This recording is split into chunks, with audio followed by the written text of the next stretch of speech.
ನಮಸ್ಕಾರ. ನನ್ನ ಹೆಸರು ಡಾಕ್ಟರ್ ಕಾರ್ತಿಕ್ ಎನ್ ರಾವ್. ನಾನು head and neck surgery and oncology ವಿಭಾಗದ ಹೆಡ್ ಆಫ್ ಡಿಪಾರ್ಟ್ಮೆಂಟ್. ಇವತ್ತು ನಾವು ನಾಲಿಗೆ ಕ್ಯಾನ್ಸರ್ ಬಗ್ಗೆ ಡಿಸ್ಕಸ್ ಮಾಡೋಣ. ನಾಲಿಗೆ ಕ್ಯಾನ್ಸರ್ ಯಾವ ಥರ ಇರುತ್ತೆ, ಅದಕ್ಕೆ ಟ್ರೀಟ್ಮೆಂಟ್ ಏನು, ಮಾತಾಡೋದು ಔಟ್ಕಮ್ಸ್ ಏನೇನು, ಆಮೇಲೆ ಸರ್ವೈವಲ್ ರೇಟ್ಸ್ ಏನು, ಇದೆಲ್ಲದನ್ನು ನಾವು ಡಿಸ್ಕಸ್ ಮಾಡೋಣ. ಸೊ ನಾಲಿಗೆದು ಫಸ್ಟು ಅನಾಟಮಿ, ನಾಲಿಗೆ ಹೇಗಿರುತ್ತೆ ಅನ್ನೋದ್ರ ಬಗ್ಗೆ ಫಸ್ಟು ಅರ್ಥ ಮಾಡ್ಕೊಳ್ಳೋಣ. ನಾಲಿಗೆ ಇದರಲ್ಲಿ ಆ್ಯಂಟೀರಿಯರ್ 2/3 ಮುಂಭಾಗದ ಪೋರ್ಷನ್ನು, ಹಿಂಭಾಗದ ಪೋರ್ಷನ್ನು ದಟ್ ಈಸ್ ಪೋಸ್ಟೀರಿಯರ್ 1/3, ಆಮೇಲಿಂದ ನಾಲಿಗೆ ಬೇಸ್ ಆಫ್ ಟಂಗ್ ಅಂತ ಕರೀತಾರೆ, ನಾಲಿಗೆ ರೂಟ್. ಸೊ ಈ 3 ಅಂಶ ಇರುತ್ತೆ. ನಾಲಿಗೆ ಪಕ್ಕದಲ್ಲಿ ಫ್ಲೋರ್ ಆಫ್ ಮೌತ್ ಅಂತ ಇರುತ್ತೆ. ಆ ಫ್ಲೋರ್ ಆಫ್ ಮೌತ್ ಅನ್ನೋದು ಈಗ ಮ್ಯಾಂಡಿಬಲ್ ಅಂತ ಏನು ಕರಿತೇವೆ, ಇದು ಮೂಳೆ, ಆ ಮೂಳೆಗೆ ಅಟ್ಯಾಚ್ ಆಗಿರುವಂಥದ್ದು. ಸೊ ಫ್ಲೋರ್ ಆಫ್ ಮೌತ್ ನಾಲಿಗೆ, ಇದು ಮೂಳೆಗೆ ಅಟ್ಯಾಚ್ ಆಗಿರುತ್ತೆ. ಸೊ ಅದು ಮಧ್ಯದಂಗೆ ಬರ್ತಿದ್ದಂಗೆ ಸೊ ಅದು ನಾಲಿಗೆ ಆಗಿ ಕನ್ವರ್ಟ್ ಆಗುತ್ತೆ. ನಾಲಿಗೆದು ಮುಂಭಾಗದ ಅಂಶ ಆ್ಯಂಟೀರಿಯರ್ 2/3, ಹಿಂಭಾಗದ್ದು ಪೋಸ್ಟೀರಿಯರ್ 1/3, ಪೂರ್ತಿ ಹಿಂಭಾಗದ್ದು ಬೇಸ್ ಆಫ್ ಟಂಗ್ ಅಂತ ಕರೀತಾರೆ. ಸೊ ನಾಲಿಗೆ ಮೇಲ್ಗಡೆ ಅಂಶಕ್ಕೆ ಡಾರ್ಸಮ್ ಅಂತ ಕರೀತಾರೆ, ಸೈಡಿನ ಅಂಶಕ್ಕೆ ಲ್ಯಾಟ್ರಲ್ ಬಾರ್ಡರ್ ಅಂತ ಕರೀತಾರೆ, ಕೆಳಗಡೆ ಅಂಶಕ್ಕೆ ವೆಂಟ್ರಲ್ ಸರ್ಫೇಸ್ ಆಫ್ ಟಂಗ್ ಅಂತ ಕರೀತಾರೆ. ಸೊ ನಾಲಿಗೆದು ಮೋಸ್ಟ್ ಕಾಮನ್ ಕ್ಯಾನ್ಸರ್ ಆಗುವಂಥದ್ದು ಲ್ಯಾಟ್ರಲ್ ಬಾರ್ಡರ್, ಅಂದರೆ ನಾಲಿಗೆ ಸೈಡಿನ ಅಂಶದ್ದು, ಅದಕ್ಕೆ ಮೋಸ್ಟ್ ಕಾಮನ್ ಕ್ಯಾನ್ಸರ್ಸ್ ಆಗುವಂಥದ್ದು. ಸೆಕೆಂಡ್ ಮೋಸ್ಟ್ ಕಾಮನ್ ಕ್ಯಾನ್ಸರ್ ಆಗುವಂಥದ್ದು ವೆಂಟ್ರಲ್ ಡಾರ್ಸಲ್ ಸರ್ಫೇಸ್ ಅಂತ ಕರೀತಾರೆ, ಮೇಲ್ಗಡೆ ನಾಲಿಗೆ ಮೇಲ್ಗಡೆ ಪೋರ್ಷನ್. ಲಾಸ್ಟು ನಾಲಿಗೆ ಕೆಳಗಡೆ ಪೋರ್ಷನ್ ಆಗಿರುವಂಥದ್ದು. ಇನ್ ಜನರಲ್ ನಾಲಿಗೆ ಕ್ಯಾನ್ಸರ್ಸ್ಗೆ first line of treatment is almost always surgery. ಸರ್ಜರಿನಲ್ಲಿ ನಾಲಿಗೆದು ಫಸ್ಟು ಪೋರ್ಷನ್ಸ್ನ ಅರ್ಥ ಮಾಡ್ಕೋಬೇಕಾಗತ್ತೆ. ಸೊ ನಾಲಿಗೆ ಮೇಲ್ಗಡೆ ಇರುವಂಥದ್ದು ಟ್ಯೂಮರ್, ಆ ಟ್ಯೂಮರ್ ಅನ್ನೋದು ನಾಲಿಗೆ ಕತ್ತಿನ ಗಂಟಿಗೆ ಸ್ಪ್ರೆಡ್ ಆಗುವಂಥ ಸಾಧ್ಯತೆಗಳಿರುತ್ತೆ. ಇನ್ ಜನರಲ್ ನಾಲಿಗೆ ಕ್ಯಾನ್ಸರ್ಸು ಆಲ್ಮೋಸ್ಟ್ ಅರೌಂಡ್ 25-30% ಮೇಲ್ಪಟ್ಟಿರೋಂಗೆ ಕತ್ತಿನ ಗಂಟಿಗೆ ಸ್ಪ್ರೆಡ್ ಆಗಿರೋಂಥ ಸಾಧ್ಯತೆಗಳಿರುತ್ತೆ. ಇದು ಯಾವುದೇ ಸ್ಟೇಜಲ್ಲಿ ಆಗಿದ್ರೂ ಕೂಡ ಸ್ಪ್ರೆಡ್ ಆಗಿರೋ ಸಾಧ್ಯತೆಗಳಿರುತ್ತೆ. ಈವನ್ ಫಸ್ಟ್ ಸ್ಟೇಜಲ್ಲಿದ್ದರೂ ಕೂಡ ಸಾಧ್ಯತೆಗಳಿರುತ್ತೆ. ಹೈಯರ್ ದ ಸ್ಟೇಜ್, ಅಂದರೆ ಸ್ಟೇಜ್ ಜಾಸ್ತಿ ಆದಷ್ಟು ಕತ್ತಿನ ಗಂಟಿಗೆ ಸ್ಪ್ರೆಡ್ ಆಗಿರೋಂಥ ಸಾಧ್ಯತೆಗಳು ಜಾಸ್ತಿ ಇರುತ್ತೆ. ಯಾವ ಸೈಡ್ ಸ್ಪ್ರೆಡ್ ಆಗಿರೋವಂಥದ್ದು ಮೋಸ್ಟ್ ಲೈಕ್ಲಿ ಇವಾಗ ನಾಲಿಗೆ ಮಧ್ಯದ ಅಂಶಕ್ಕಿಂತ ದೂರ ಇತ್ತು ಅಂತ ಹೇಳಿದ್ರೆ ಆವಾಗ ಆಪೋಸಿಟ್ ಸೈಡಿಗೆ ಸ್ಪ್ರೆಡ್ ಆಗದೆ ಸೇಮ್ ಸೈಡಿಗೆ ಸ್ಪ್ರೆಡ್ ಆಗಿರೋ ಸಾಧ್ಯತೆಗಳಿರುತ್ತೆ. ಸೊ ಈಗ ಸರ್ಜರಿ ಅಂತ ಹೇಳಿದ್ರೆ ಇನ್ ಜನರಲ್ ನಾವು ನಾಲಿಗೆ ಅಂಶ ಏನು ಕ್ಯಾನ್ಸರ್ ಇದಿರುತ್ತೋ ಅದು, ಆಮೇಲಿಂದ ಕತ್ತಿನ ಗಂಟನ್ನು ನಾವು ಕ್ಲಿಯರ್ ಮಾಡಬೇಕಾಗಿ ಬರುತ್ತೆ.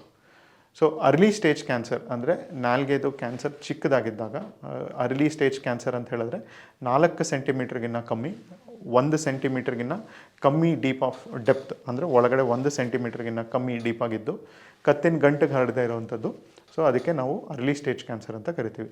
ಇನ್ ಜನರಲ್ ನಾಲಿಗೆ ಸೈಡಿನ ಅಂಶ ಕ್ಯಾನ್ಸರ್ ಇದ್ದಾಗ ಸೊ ನಾವು ಆ ಅಂಶನ ರಿಮೂವ್ ಮಾಡಿಬಿಟ್ಟು, ಈಗ ಅಂಶ 20%ಗಿನ್ನ ಕಮ್ಮಿ ನಾಲಿಗೆ ನಾವು ರಿಮೂವ್ ಮಾಡಿದಾಗ ನಾವು ಅವಾಗ ಅಸೆಸ್ ಮಾಡ್ತೀವಿ, ಆವಾಗ ಪ್ರೈಮರಿ ಕ್ಲೋಷರ್ ಅಂತ ಮಾಡ್ತೀವಿ.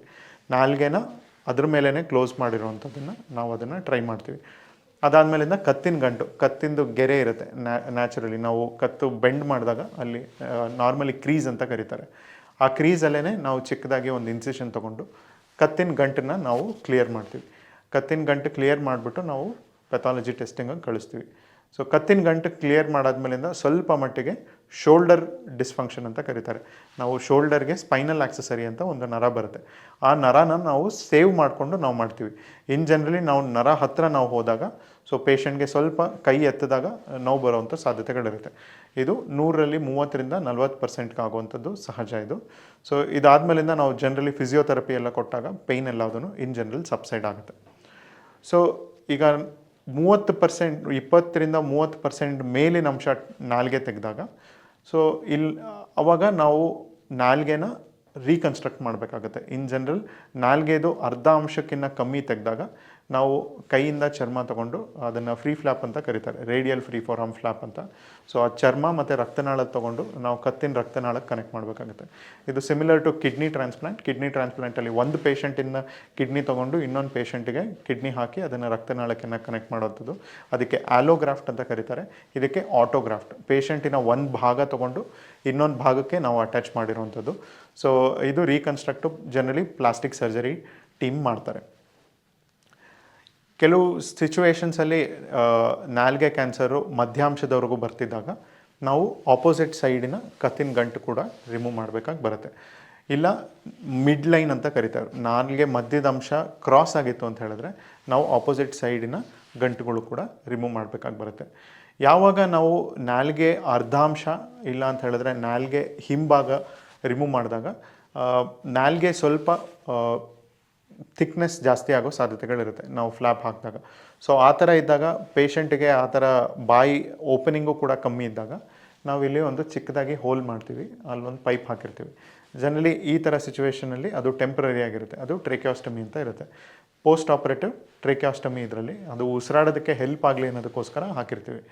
ಯಾವಾಗ ಪೇಷಂಟ್ಗೆ ಊತ ಕಮ್ಮಿ ಆಗಿರುತ್ತೆ, ಪೇಷಂಟ್ ಸ್ವಯಂ ಅವರ ಸಲೈವ ಎಂಜಲನ್ನು ಅವರೇ ನುಂಗ್ಕೊಳ್ಳೋಕ್ಕೆ ಶುರು ಆದಮೇಲಿಂದ ಮಾತಾಡೋದಕ್ಕೆಲ್ಲ ಶುರು ಆದಾಗ ನಾವು ಆ ಪೈಪ್ನ ರಿಮೂವ್ ಮಾಡ್ತೀವಿ. ಆ ಪೈಪ್ನ ರಿಮೂವ್ ಮಾಡಾದ್ಮೇಲಿಂದ ಆರಾಮಾಗಿ ಮೂಗಿಂದ ಬ್ರೀದಿಂಗ್ ಎಲ್ಲ ಮಾಡ್ಬೋದು. ಅದು ಹೀಲ್ ಆಗೋವರೆಗೂ ನಾವು ಒಂದು ರೈಲ್ಸ್ ಟ್ಯೂಬ್ ಕೂಡ ಹಾಕಿರ್ತೀವಿ. ರೈಲ್ಸ್ ಟ್ಯೂಬ್ ಅನ್ನೋದು ಮೂಗಲ್ಲಿ ಒಂದು ಪೈಪ್ ಹಾಕಿರೋದು ಸೀದಾ ಹೊಟ್ಟೆ ಒಳಗೆ ಹೋಗಿರುತ್ತೆ. ಸೊ ಅಲ್ಲಿಂದ ಫೀಡಿಂಗು ಎಲ್ಲದನ್ನು ಕೊಡ್ತೀವಿ. In general tongue primary closure ಆದಮೇಲಿಂದನೂ ಕೂಡ ಪೇಷಂಟ್ಸ್ ಆಪ್ರೇಷನ್ ಆಗಿದ ತಕ್ಷಣ ಮಾತಾಡುವಂಥದ್ದು ಸಹಜ ಇರುತ್ತೆ. ಆಲ್ದೋ ಮೂಮೆಂಟ್ ಆಲ್ಮೋಸ್ಟ್ 80-90% ಮೂಮೆಂಟ್ಸ್ ಇರುತ್ತೆ. ಬಟ್ ಆಪೋಸಿಟ್ ಸೈಡ್ಗೆ ಮೂಮೆಂಟ್ ಸ್ವಲ್ಪ ರಿಸ್ಟ್ರಿಕ್ಟೆಡ್ ಇರುತ್ತೆ, ಯಾಕಂದರೆ ನಾವು ನಾಲ್ಗೆ ಸೂಚರ್ ಮಾಡಿರೋಂಥದ್ದು. ನಾವು ಇನ್ ಜನರಲ್ ಪೇಷಂಟ್ಸ್ ಏನು ಮಾತಾಡಬೇಕು ಅಂತಿರ್ತಾರೋ ಅವರು ಮಾತಾಡ್ಬೋದು. ನಾವು ಏನು ಪೇಷಂಟ್ ಮಾತಾಡ್ತಾ ಇದ್ದಾರೆ ಅನ್ನೋದು ವಿತೌಟ್ ರಿಪಿಟೇಷನ್ ನಮಗೆ ಅರ್ಥ ಆಗುತ್ತೆ. ಸುಮಾರು ಜನ ಪೇಷಂಟ್ಸ್ ಟೀಚರ್ಸ್ ಆಗಿರ್ಬೋದು, ಇಲ್ಲಾಂದರೆ ಪೊಲೀಸ್ ಆಗಿರ್ಬೋದು, ಯಾರು ಜನರಲ್ ಆಗಿ ಮಾತಾಡ್ತಾ ಇರ್ತಾರೋ ಅವ್ರಿಗೆ ಸುಮಾರು ಜನಕ್ಕೆ ಈ ಥರ ಸರ್ಜರಿ ಮಾಡಾದ್ಮೇಲಿಂದನೂ ಕೂಡ ವಾಪಸ್ ಅವರು ಕೆಲಸ ಎಲ್ಲ ಶುರು ಮಾಡ್ಕೊಂಡಿದ್ದಾರೆ. ಸೊ ಈಗ ಟ್ರೀಟ್ಮೆಂಟ್ ಕೊಟ್ಟಾದ್ಮೇಲಿಂದ ನಾಲ್ಗೆದು ಸರ್ಜರಿ ಆಗಿ ಕತ್ತಿನ ಗಂಟೆಲ್ಲ ರಿಮೂವ್ ಮಾಡಾದ್ಮೇಲಿಂದ ನಾವು ಅದನ್ನು ಪೆಥಾಲಜಿ ಟೆಸ್ಟಿಂಗಿಗೆ ಕಳಿಸ್ತೀವಿ. ಸೊ ಅದು ಪೆಥಾಲಜಿ ಟೆಸ್ಟಿಂಗಿಗೆ ಕಳಿಸಿದಾಗ ಸೊ ಅವರು ಅದನ್ನು ಮಲ್ಟಿಪಲ್ ಪೀಸಸ್ ಆಗಿ ಕಟ್ ಮಾಡ್ತಾರೆ, ಬ್ರೆಡ್ ಲೋಫಿಂಗ್ ಅಂತ ಕರೀತಾರೆ. ಕಟ್ ಮಾಡಿ ಅದನ್ನು ಮೈಕ್ರೋಸ್ಕೋಪಲ್ಲಿ ಇಟ್ಬಿಟ್ಟು ಕೆಲವು ಫೀಚರ್ಸ್ನ ಚೆಕ್ ಮಾಡಿ ನೋಡ್ತಾರೆ. ಎಷ್ಟು ಒಳಗಡೆ ಹೋಗಿದೆ, ರಕ್ತನಾಳದೊಳಗೆ ಹೋಗಿದೆಯಾ ಇಲ್ವಾ, ನರದೊಳಗೆ ಹೋಗಿದೆಯಾ ಇಲ್ವಾ, ನಾಲ್ಗೆ ಬಿಟ್ಟು ಸ್ಪ್ರೆಡ್ ಆಗಿದೆಯಾ ಇಲ್ವಾ, ಅದನ್ನೆಲ್ಲ ಚೆಕ್ ಮಾಡಿ ನೋಡ್ತಾರೆ. ಕತ್ತಿನ ಗಂಟುಗಳೆಲ್ಲದೂ ನಾವು ಫ್ಯಾಟ್ ಜೊತೆ ಮತ್ತು ಲಿಂಫ್ ನೋಡ್ಸ್ ಎಲ್ಲ ರಿಮೂವ್ ಮಾಡಿರ್ತೀವಿ. ಸೊ ಅದರಲ್ಲಿ ಅವರು ಚೆಕ್ ಮಾಡ್ತಾರೆ ಎಷ್ಟು ಲಿಂಫ್ ನೋಡ್ಸ್ ತೆಗೆದಿರ್ತಾರೆ, ಆ ಲಿಂಫ್ ನೋಡು ಯಾವ ಲಿಂಫ್ ನೋಡ್ ಗ್ರೂಪಲ್ಲಿ ಕ್ಯಾನ್ಸರ್ ಸ್ಪ್ರೆಡ್ ಆಗಿದೆ, ಲಿಂಫ್ ನೋಡ್ ಎಷ್ಟು ದಪ್ಪ ಇದೆ, ಎಷ್ಟು ಲಿಂಫ್ ನೋಡಿಗೆ ಸ್ಪ್ರೆಡ್ ಆಗಿದೆ, ಲಿಂಫ್ ನೋಡ್ ಸುತ್ತಮುತ್ತ ಹರಡಿದೆಯಾ ಇಲ್ವಾ ಅಂತ ಹೇಳ್ಬಿಟ್ಟು ಒಂದು 4-5 ಪೇಜ್ ರಿಪೋರ್ಟ್ನ ಕೊಡ್ತಾರೆ. ಆ ರಿಪೋರ್ಟ್ನ ನೋಡಿಕೊಂಡು ನಾವು ಫೈನಲ್ ಸ್ಟೇಜಿಂಗ್ನ ಮಾಡಬೇಕಾಗುತ್ತೆ. ಸೊ ಫೈನಲ್ ಸ್ಟೇಜಿಂಗ್ನ ನೋಡಿಕೊಂಡು ನಾವು ಪೇಷಂಟ್ಗೆ ಫರ್ದರ್ ಟ್ರೀಟ್ಮೆಂಟ್ನ ಪ್ಲ್ಯಾನ್ ಮಾಡಬೇಕಾಗುತ್ತೆ. In general first second stage patients ಇದ್ದು ಏನೂ ಅಡ್ವರ್ಸ್ ಫೀಚರ್ಸ್ ಇಲ್ಲ, ಕ್ಯಾನ್ಸರ್ ವೇಗವಾಗಿ ಬೆಳೆದೇ ಇರುವಂಥದ್ದು, ಕತ್ತಿನ ಗಂಟೆಗೆ ಹರಡಿಲ್ಲ, ಸ್ಟೇಬಲ್ ಆಗಿರುವಂಥ ಪೇಷಂಟ್ಸ್ಗೆ ನಾವು ಸರ್ಜರಿಯಿಂದ ಟ್ರೀಟ್ಮೆಂಟ್ ಜನರಲಿ ಮುಕ್ತಾಯ ಆಗುತ್ತೆ. ಸೊ ಸರ್ಜರಿ ಟ್ರೀಟ್ಮೆಂಟ್ ಆದಮೇಲಿಂದ ಪ್ರತಿ 3 ತಿಂಗಳಿಗೂ ಪೇಷಂಟ್ಗೆ ನಾವು ಫಾಲೋಅಪ್ಪಲ್ಲಿ ವಿಸಿಟಿಗೆ ಬರೋಕ್ಕೆ ಹೇಳ್ತೀವಿ. ಸೊ ಫಾಲೋಅಪ್ ವಿಸಿಟಲ್ಲಿ ನಾವು ಕ್ಲಿನಿಕಲ್ ಎಕ್ಸಾಮಿನೇಷನ್ ಅರ್ಲಿ ಸ್ಟೇಜ್ ಕ್ಯಾನ್ಸರ್ಸ್ಗೆ ನಾವು ನಾಲ್ಗೆನ ಟಚ್ ಮಾಡಿ ಫೀಲ್ ಮಾಡಿ ನೋಡ್ತೀವಿ, ಫ್ಲೋರ್ ಆಫ್ ಮೌತ್ನ ಫೀಲ್ ಮಾಡ್ತೀವಿ, ಗಂಟ್ಲು ಹಿಂಭಾಗದಲ್ಲಿ ಚೆಕ್ ಮಾಡಿ ನೋಡ್ತೀವಿ, same side neck opposite side ನೆಕ್ನ ನಾವು ಎಕ್ಸಾಮಿನ್ ಮಾಡಿ ಚೆಕ್ ಮಾಡಿ ನೋಡ್ತೀವಿ. ಈಗ ಪೇಷಂಟ್ಗೆ ಕತ್ತಿನ ಗಂಟೆಗೆ ಹರಡಿತ್ತು, ರಕ್ತನಾಳದೊಳಗೆ ಹೋಗಿದೆ, ಇಲ್ಲ ಮಲ್ಟಿಪಲ್ ಅಡ್ವರ್ಸ್ ಫೀಚರ್ಸ್ ಇದ್ದಾಗ ನಾವು ರೇಡಿಯೇಷನ್ ಕೊಡುವಂಥದ್ದು ಸಾಧ್ಯತೆಗಳು ಬರುತ್ತೆ. ಸೊ ರೇಡಿಯೇಷನ್ ಕೊಟ್ಟಾಗ ಇನ್ ಜನರಲ್ ಬಾಯಿ ಕ್ಯಾನ್ಸರ್ಸ್ ಇಲ್ಲ ನಾಲ್ಗೆ ಕ್ಯಾನ್ಸರ್ಸ್ಗಾಗಿದ್ದಾಗ ರೇಡಿಯೇಷನ್ನು 30 ಫ್ರ್ಯಾಕ್ಷನ್ಗೆ ರೇಡಿಯೇಷನ್ ಕೊಡ್ತಾರೆ. ವಾರಕ್ಕೆ 5 ದಿವಸದಂಗೆ 6 ವಾರದವರೆಗೂ 30 ಫ್ರ್ಯಾಕ್ಷನ್ ರೇಡಿಯೇಷನ್ ಕೊಡ್ತಾರೆ. ರೇಡಿಯೇಷನ್ ಕೆಲವರು ಅದನ್ನು ಮಿಸ್ಅಂಡರ್ಸ್ಟ್ಯಾಂಡ್ ಮಾಡ್ಕೊಂಡಿರ್ತಾರೆ, ಕೆಲವರು ಕರೆಂಟ್ ಟ್ರೀಟ್ಮೆಂಟ್ ಅಂತ ಕರೀತಾರೆ. ಅದಕ್ಕೂ ಕರೆಂಟ್ಗೂ ಏನೂ ಸಂಬಂಧ ಇಲ್ಲ. ಸೊ ಲೈಟ್ ಟ್ರೀಟ್ಮೆಂಟ್ ಏನಂತ ಹೇಳಿದ್ರೆ it is just X-ray, high energy ಎಕ್ಸ್ರೇಸ್ನ ನಾವು ಎಲ್ಲಿ ಟ್ರೀಟ್ಮೆಂಟ್ ಆಗಿರುವಂಥದ್ದು ಜಾಗಕ್ಕೆ ಅದನ್ನು ಕೊಡ್ತಾರೆ. ಈಗ ನೀವು ಸರ್ಜರಿ ಮಾಡೋಕ್ಕಿಂತ ಮುಂಚೆ ನೀವು ಏನು ಸ್ಕ್ಯಾನಿಂಗ್ ಮಾಡಿರ್ತೀರಿ ಆ ಥರ ಸ್ಕ್ಯಾನಿಂಗಲ್ಲಿ ನೀವು ಮತ್ತೆ ಮಲಗಿಸ್ತಾರೆ. ಅದೇ ಟ್ರೀಟ್ಮೆಂಟ್ ಟೈಮಲ್ಲಿ 2 to 5 ಮಿನಿಟ್ಸಲ್ಲಿ ಎಕ್ಸ್ರೇ ಕೊಡ್ತಾರೆ. So it is painless procedure. So ಅದು ಕೊಡೋದು ಯಾಕೆ ಅಂತ ಹೇಳಿದ್ರೆ ಕ್ಯಾನ್ಸರ್ ವೇಗವಾಗಿ ಬೆಳೆಯೋದ್ರಿಂದ ಕಣ್ಣಿಗೆ ಕಾಣೋ ಕ್ಯಾನ್ಸರ್ ಎಲ್ಲದೂ ಸರ್ಜರಿಯಿಂದ ರಿಮೂವ್ ಆಗಿರುತ್ತೆ. In case higher risk cancer ಆಗಿದ್ದಾಗ ಅಕಸ್ಮಾತ್ ಕಣ್ಣಿಗೆ ಕಾಣದೇ ಇರೋವಂಥ ಕ್ಯಾನ್ಸರ್ ಇತ್ತು ಅಂತ ಹೇಳಿದ್ರೆ ಅದನ್ನು ಬರ್ನ್ ಮಾಡೋದಕ್ಕೆ ಅಂತ ಹೇಳ್ಬಿಟ್ಟು ರೇಡಿಯೇಷನ್ ಕೊಡ್ತಾರೆ. ರೇಡಿಯೇಷನ್ ಕೊಟ್ಟಾದ್ಮೇಲಿಂದ ಅಗೇನ್ 3 ತಿಂಗಳಾದಮೇಲೆ ನಾವೊಂದು ಸ್ಕ್ಯಾನ್ ಮಾಡಿ ನೋಡ್ತೀವಿ ಏನು ರೆಸಿಡ್ಯೂಯಲ್ ಇಲ್ಲ ಅಂತ ಹೇಳ್ಬಿಟ್ಟು. ಅದಾದಮೇಲಿಂದ ನಾನು ಹೇಳ್ದಂಗೆ ಕ್ಲಿನಿಕಲ್ ಎಕ್ಸಾಮಿನೇಷನ್ ಟಚ್ ಮಾಡಿ ಫೀಲ್ ಮಾಡಿ ಕತ್ತಿನ ಗಂಟನ್ನೆಲ್ಲ ಫೀಲ್ ಮಾಡಿ ಮೂಗಲ್ಲಿ ಒಂದು ಕ್ಯಾಮ್ರಾ ಹಾಕ್ಬಿಟ್ಟು ಗಂಟ್ಲಲ್ಲಿ ಏನಾದ್ರು ಇಶ್ಯೂ ಇದೆಯಾ ಎಲ್ಲದನ್ನು ಚೆಕ್ ಮಾಡಿ ನೋಡ್ತಾರೆ. ಇನ್ ಜನರಲ್ ರೇಡಿಯೇಷನ್ ಕೊಟ್ಟಾದ್ಮೇಲಿಂದ ರೇಡಿಯೇಷನ್ ಫೀಲ್ಡಲ್ಲಿ ಕೆಲವು ಸತಿ ಥೈರಾಯ್ಡ್ ಬರುವಂಥ ಸಾಧ್ಯತೆಗಳಿರುತ್ತೆ. ಆ ಥರ ಹೈಪೋಥೈರಾಯ್ಡಿಸಮ್ ಅಂದರೆ ಥೈರಾಯ್ಡ್ ಉತ್ಪತ್ತಿ ಕಮ್ಮಿ ಆಗುವಂಥ ಸಾಧ್ಯತೆಗಳಿರುತ್ತೆ.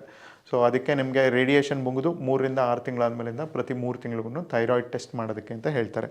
ಸೊ ಅದು ಥೈರಾಯ್ಡ್ ಏನಾದ್ರು ಉತ್ಪತ್ತಿ ಕಮ್ಮಿ ಆಗಿದರೆ ನಾವು ಥೈರಾಯ್ಡ್ ಟ್ಯಾಬ್ಲೆಟ್ನ ನಾವು ಆ್ಯಡ್ ಮಾಡ್ತೀವಿ. ಥೈರಾಯ್ಡ್ ಟ್ಯಾಬ್ಲೆಟ್ ದೇಹದ್ದೇನೆ ಆಟೋಮೆಟಿಕ್ಕಾಗಿ ಉತ್ಪತ್ತಿ ಆಗೋದ್ರಿಂದ ಅದರದ್ದು ಎಫೆಕ್ಟ್ಸ್ ಆ ಥರ ಏನೂ ಇರಲ್ಲ. ಅದನ್ನು ಟೈಟ್ರೇಟ್ ಮಾಡಿಬಿಟ್ಟು ಮಾಡ್ತಾರೆ. ಇನ್ನು ಕೆಲವು ಪೇಷಂಟ್ಸ್ಗೆ 100ರಲ್ಲಿ 5ರಿಂದ 10% ಪೇಷಂಟ್ಗೆ ತುಂಬ ಅಗ್ರೆಸಿವ್ ಆಗಿ ಬೆಳೆಯುವಂಥ ಕ್ಯಾನ್ಸರ್ ಆಗಿತ್ತು ಅಂತ ಹೇಳಿದ್ರೆ, ಕತ್ತಿನ ಗಂಟಿಗೆ ಗಂಟಿನ ಸುತ್ತ ಹರಡಿದ್ರೆ, ಇಲ್ಲ ಅಂತ ಹೇಳಿದ್ರೆ ನಾವು ಇನ್ ಜನರಲ್ ಸರ್ಜರಿ ಟೈಮಲ್ಲಿ 1ರಿಂದ 1.5 ಸೆಂಟಿಮೀಟ್ರ್ ಟ್ಯೂಮರ್ ಮಾರ್ಜಿನ್ ಥರ ತೊಗೊತೀವಿ. ಈ ಕ್ಯಾನ್ಸರ್ ಹೇಗೆ ಅಂತ ಹೇಳಿದ್ರೆ ಮರ ಇದ್ದಂಗೆ. ಈಗ ನಾವು ಸುಮ್ಮನೆ ಮರ ಮೇಲ್ಗಡೆ ಭೂಮಿ ಮೇಲ್ಗಡೆ ಇರೋದನ್ನು ಕಡಿದ್ರೆ ಬೇರೆ ಹಾಗೆ ಉಳ್ಕೊಳ್ಳುತ್ತೆ. ಸೊ ಅದಕ್ಕೆ ನಾವು ಏನು ಮಾಡ್ತೀವಿ, ಟ್ಯೂಮರ್ ಜೊತೆಗೆ ಮಾರ್ಜಿನ್ ಅಂತ ತೊಗೊತೀವಿ. ಸೊ ಟ್ಯೂಮರ್ ಎಲ್ಲಿ ಏನೇನು ಸ್ಪ್ರೆಡ್ ಆಗಿರುತ್ತೋ ಅದಷ್ಟೂ ಕೂಡ ರಿಮೂವ್ ಮಾಡೋಕ್ಕೆ ಟ್ರೈ ಮಾಡ್ತೀವಿ. ಸೊ ಇನ್ ಜನರಲ್ 1ರಿಂದ 1.5 ಸೆಂಟಿಮೀಟ್ರ್ ನಾವು ಫೀಲ್ ಮಾಡಿಕೊಂಡು ತೊಗೋತೀವಿ. ಅಕಸ್ಮಾತ್ ನಾವು 1ರಿಂದ 1 ಸೆಂಟಿಮೀಟ್ರ್ ಮಾರ್ಜಿನ್ ತೊಗೊಂಡು ಕೂಡ ಅದ್ರ ಕೆಳಗಡೆವರೆಗೂ ಬಂದಿದೆ ಅಂತ ಹೇಳಿದ್ರೆ, ನಾವು ಕಟ್ ಮಾರ್ಜಿನ್ವರೆಗೂ ಪಾಸಿಟಿವ್ ಆಗಿತ್ತು ಅಂತ ಹೇಳಿದ್ರೆ, ಸೊ ಅವಾಗ ನಾವು ಕೀಮೋಥೆರಪಿ ಕೂಡ ಕೊಡಬೇಕಾದ ಸಾಧ್ಯತೆಗಳಿರುತ್ತೆ. ಆ ಥರ ಸಿಚುವೇಷನಲ್ಲಿ ಇನ್ ಜನರಲ್ ಕೀಮೋಥೆರಪಿ ವಾರಕ್ಕೆ 1 ಕೀಮೋಥೆರಪಿ 5ರಿಂದ 7 ಕೀಮೋಥೆರಪಿ ನಿಮ್ಮ ಹೇಗೆ ಇದ್ರ ಪಟ್ಟಿದ್ದಂಗೆ ಕೊಡಬೇಕಾಗಿ ಬರುತ್ತೆ. ಅಗೇನ್ ಕೀಮೋಥೆರಪಿನೂ ಕೂಡ ಪೇನ್ಲೆಸ್ ಇರುತ್ತೆ. Chemotherapy is not life threatening, but ಕೀಮೋಥೆರಪಿಯಿಂದ ಇಶ್ಯೂಸ್ನ ಕೀಮೋಥೆರಪಿ ಡಾಕ್ಟರ್ ನಿಮಗೆ ಇನ್ನೂ ವಿವರವಾಗಿ ತಿಳಿಸ್ಕೊಡ್ತಾರೆ. ಬಟ್ ಆ ಇಶ್ಯೂಸ್ ಎಲ್ಲದನ್ನು ಮ್ಯಾನೇಜ್ ಮಾಡಬಹುದು. ಅಗೇನ್ ಕೀಮೋ ರೇಡಿಯೇಷನ್ 2 ಟ್ರೀಟ್ಮೆಂಟ್ ಕೊಟ್ಟಾದ್ಮೇಲಿಂದ ನಾವು 3 ತಿಂಗಳಾದ್ಮೇಲಿಂದ ಫಾಲೋಅಪ್ಗೆ ಕರಿತೀವಿ. ಪ್ರತಿ 3 ತಿಂಗಳಿಗೂ ಕೂಡ ನಾವು ಒಂದು ಸ್ಕ್ಯಾನ್ ಮಾಡಿ ನೋಡಿರ್ತೀವಿ. ಅದಾದಮೇಲಿಂದ ನಾವು ಜಸ್ಟ್ ಟಚ್ ಮಾಡಿ ಫೀಲ್ ಮಾಡಿ ನೋಡ್ತೀವಿ. ವರ್ಷಕ್ಕೆ ಸತಿ ಚೆಸ್ಟಿಂದ ಸ್ಕ್ಯಾನ್ ಮಾಡೋವಂಥದ್ದು ನಾವು ಹೇಳ್ತೀವಿ. ಇನ್ನು ಕೆಲವು ಪೇಷಂಟ್ಸ್ಗೆ ನಾಲ್ಗೆದು ತುಂಬ ದೊಡ್ಡ ಅಂಶ ರಿಮೂವ್ ಮಾಡಿದಾಗ ನಾವು ನಿಯರ್ ಟೋಟಲ್ ಗ್ರಾಸೆಕ್ಟಮಿ ಇಲ್ಲ ಟೋಟಲ್ ಗ್ರಾಸೆಕ್ಟಮಿ ಅಂತ ಮಾಡಿರ್ತೀವಿ. ಆ ಥರ ದೊಡ್ಡ ಸರ್ಜರಿ ಆದರೂ ಕೂಡ ಮಾತು ಕಂಪ್ಲೀಟಾಗಿ ನಿಲ್ಲುತ್ತೆ ಅನ್ನೋ ಥರ ಏನೂ ಇರಲ್ಲ. ಸೊ ಆ ಥರ ದೊಡ್ಡ ಸರ್ಜರಿ ಆದಮೇಲಿಂದನೂ ಕೂಡ ರೀಹ್ಯಾಬಿಲಿಟೇಷನ್ ಅಂತ ಮಾಡ್ತೀವಿ ನಾವು. ನಾಲ್ಗೆ ಮಾತಾಡೋದು ಹೇಗಿರುತ್ತೆ ಅಂತ ಹೇಳಿದ್ರೆ, ಈಗ ನಾಲ್ಗೆ ಪೂರ್ತಿ ತೆಗೆದಾದ್ಮೇಲೆ ನಾಲ್ಗೆನ ಕೆಳಗಡೆಯಿಂದ ಮೇಲ್ಗಡೆ ಒತ್ತಿಟ್ಕೊಂಡು ನಾವು ಉಚ್ಚಾರಿಸೋಕ್ಕೆ ಹೇಗೆ ಟ್ರೈ ಮಾಡ್ತೀವೋ ಆ ಥರ ಮಾತಿರುತ್ತೆ. ಆ ಥರ ರಿಮೂವ್ ಮಾಡಾದ್ಮೇಲಿಂದನೂ ಕೂಡ ಪೇಷಂಟ್ಸ್ ಮಾತಾಡೋವಂಥದ್ದು ಸಹಜ ಇರುತ್ತೆ. ಬಟ್ ಏನಿರುತ್ತೆ ಅಂತ ಹೇಳಿದ್ರೆ, ನಾವು ಫಾಲೋಅಪ್ಗೆ ರೀಹ್ಯಾಬಿಲಿಟೇಷನ್ಗೆ ಚಾಚು ತಪ್ಪದಾಗಿ ಬಂದು ತೋರಿಸ್ಕೋಬೇಕಾಗತ್ತೆ. ಸೊ ರೀಹ್ಯಾಬಿಲಿಟೇಷನ್ ಎಫರ್ಟ್ಸ್ ನಿಮ್ಮ ಕಡೆಯಿಂದನೂ as a patient positive motivation ಇಟ್ಕೊಂಡು ನಾನು ಇಷ್ಟಾದರೂ ಕೂಡ ನಾನು ಮಾತಾಡ್ತೀನಿ ಅಂತದ್ದು ಬಂದಾಗ ನಾವು ಅದನ್ನು ರೀಹ್ಯಾಬಿಲಿಟೇಟ್ ಮಾಡ್ಬೋದು. ನಮ್ಮಲ್ಲಿ ಸುಮಾರು ಜನ ಪೇಷಂಟ್ಸ್ ಇದ್ದಾರೆ. ಆಲ್ಮೋಸ್ಟ್ 80 to 90% ಪೇಷಂಟ್ಸ್ ನಾಲ್ಗೆ ಪೂರ್ತಿ ತೆಗೆದಾದ್ಮೇಲಿಂದನೂ ಕೂಡ ಮಾತಾಡೋರು ನಮ್ಮಲ್ಲಿ ಇದ್ದಾರೆ. ಅವರು ಮಾತಾಡೋವಂಥದ್ದು ಆಲ್ಮೋಸ್ಟ್ ನಿಯರ್ ನಾರ್ಮಲ್ ಆಗೇ ಮಾತಾಡ್ತಾರೆ. ಅದನ್ನು ನಾವು ತಿಳ್ಕೊಬೇಕಾಗತ್ತೆ. ಸೊ ಇದು ಟಂಗ್ ಕ್ಯಾನ್ಸರ್ ಅಂಥದ್ದು. ನಿಮಗೆ ಟಂಗ್ ಕ್ಯಾನ್ಸರ್ದು ಏನಾದ್ರು ಫರ್ದರ್ ಮಾಹಿತಿ ಬೇಕು ಅಂತ ಹೇಳಿದ್ರೆ ಶ್ರೀ ಶಂಕರ ಕ್ಯಾನ್ಸರ್ ಹಾಸ್ಪಿಟ್ಲಿಗೆ ಬರ್ಬೋದು. ನಮ್ಮ ವೆಬ್ಸೈಟಲ್ಲಿ ಚೆಕ್ ಮಾಡ್ಬೋದು. ಏನಾದ್ರು ಇಶ್ಯೂ ಇತ್ತು ಅಂದರೆ ನಮ್ಮಲ್ಲಿ ಬಂದು ಮಾತಾಡಿದಾಗ ನಾವು ಇನ್ನೂ ಇದ್ರ ಬಗ್ಗೆ ಮಾಹಿತಿ ಕೊಡ್ಬೋದು. Thank you very much.